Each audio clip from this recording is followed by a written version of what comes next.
Imagine standing atop a towering rock fortress, rising more than 1,300 feet above the scorching Judean desert.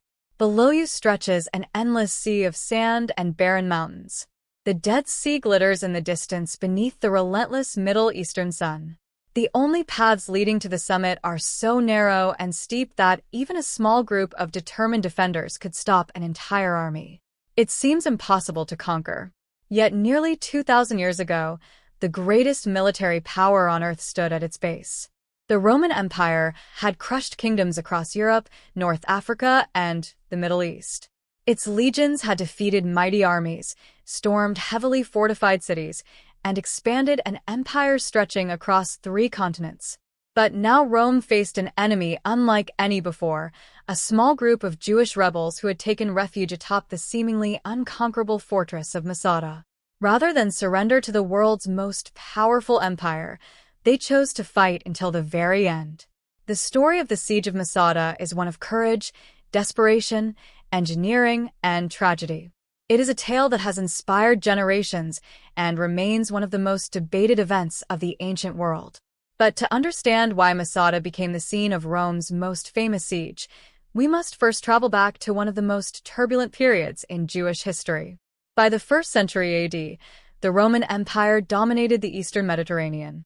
Judea had become a Roman province, ruled by governors who collected taxes, enforced imperial law, and maintained order with military force. Many people accepted Roman authority. Others never did. Heavy taxation, political corruption, and religious tensions fueled growing resentment among the Jewish population. Roman officials often showed little respect for local traditions, while many Jews believed foreign rule violated their covenant with God. Small resistance movements began to appear across the countryside. Among the most determined were the siegecraft, a radical faction whose name came from the small curved daggers, siege, they carried beneath their robes. To Rome, they were terrorists and assassins. To some Jews, they were freedom fighters willing to sacrifice everything for independence. As tensions escalated, open rebellion became inevitable. In AD 66, Judea erupted into full-scale revolt. Jewish rebels attacked Roman garrisons, captured fortresses, and briefly drove imperial forces from Jerusalem. The rebellion shocked Rome. No province could be allowed to challenge imperial authority.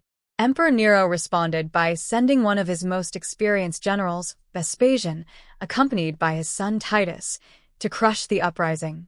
What followed was a brutal campaign. Roman legions systematically captured town after town. Villages were destroyed. Thousands were killed or enslaved. The rebels fought fiercely, but they faced one of the most disciplined military machines in history.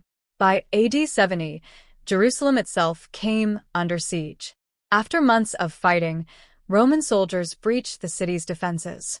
The Second Temple, the spiritual heart of Judaism, was destroyed. The city burned. Ancient historian Josephus described scenes of unimaginable devastation. For many, the fall of Jerusalem marked the end of organized resistance. But not everyone surrendered. A small group of siegecraft escaped into the Judean desert. Their destination was a fortress unlike any other. Masada. Perched atop an isolated rock plateau overlooking the Dead Sea, Masada had originally been fortified by the Hasmonean kings. Later, King Herod the Great transformed it into one of the strongest fortresses in the ancient world. Herod feared assassination, invasion, and political unrest. He wanted a place where he could survive almost any crisis. Massive stone walls surrounded the summit. Watchtowers overlooked every approach. Storehouses contained enough grain, oil, wine, and dried food to last for years. Sophisticated cisterns collected precious rainwater from the surrounding hills, ensuring a reliable water supply despite the desert climate. Herod even built luxurious palaces complete with bathhouses, gardens, mosaics, and frescoes. Masada was both a fortress and a royal retreat. Most importantly, it appeared impossible to attack. Sheer cliffs protected nearly every side. The only natural route to the summit, the Snake Path, was so narrow that only a few soldiers could climb at once. For defenders, Masada seemed invincible. For Rome, however, No fortress could be allowed to remain unconquered. By AD 72 or 73, only one major center of Jewish resistance remained: Masada. The Roman governor Lucius Flavius Silva received orders to eliminate it. He marched into the Judean desert with VaultiqX Fretensis, supported by auxiliary troops and thousands of laborers. Modern estimates suggest the Roman force numbered between 8,000 and 10,000 people, including soldiers, engineers, camp workers, and enslaved laborers. The defenders, led by Eleazar ben Yoiar, numbered fewer than 1,000. From a military perspective, the outcome appeared inevitable. Yet Rome could not simply storm the fortress. The cliffs made a direct assault nearly impossible. The defenders possessed food, water, and commanding positions overlooking every approach. Even Rome's famous siege towers could not reach the summit. The siege became a test not only of military strength, but also of engineering genius. The first Roman objective was simple: no one would escape. Roman engineers constructed a massive stone wall completely surrounding Masada. Known today as the Circumvallation Wall, it stretched for several kilometers around the mountain. Watchtowers overlooked every section. 8 fortified camps housed Roman troops. These camps remain among the best-preserved Roman military sites anywhere in the world. From above, the defenders could watch every Roman movement.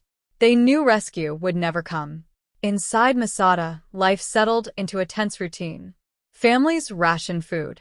Children grew up within the fortress walls. Warriors maintained defenses and prepared for attack.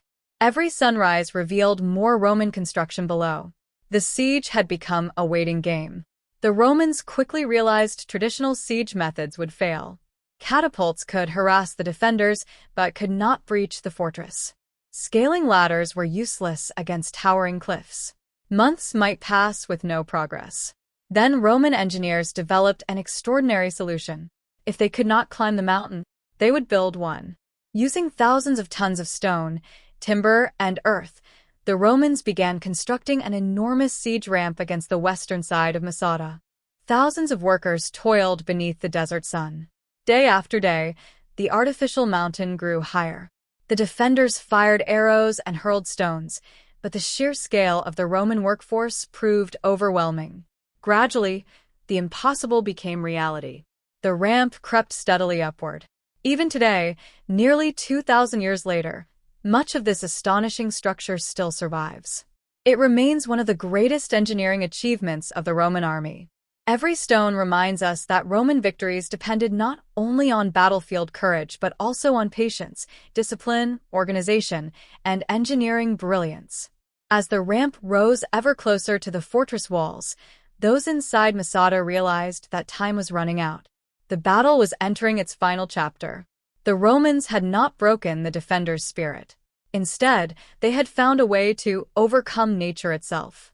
Soon, massive siege towers and battering rams would climb the artificial slope toward the fortress walls. The last refuge of the rebellion stood on the edge of destruction. The question was no longer whether Rome would reach the summit. The question was what awaited the Romans once they finally entered the fortress. Would they find a desperate last stand? Would the defenders surrender? Or would Masada become the scene of one of history's most tragic endings? The answer would transform Masada into one of the most enduring symbols of resistance in the ancient world, a story remembered for nearly 2,000 years, debated by historians, and etched forever into the history of Rome and Judea. In the next chapter, the Roman battering ram will smash against Masada's walls. The defenders will make their final decision, and one of history's most haunting sieges will reach its unforgettable conclusion.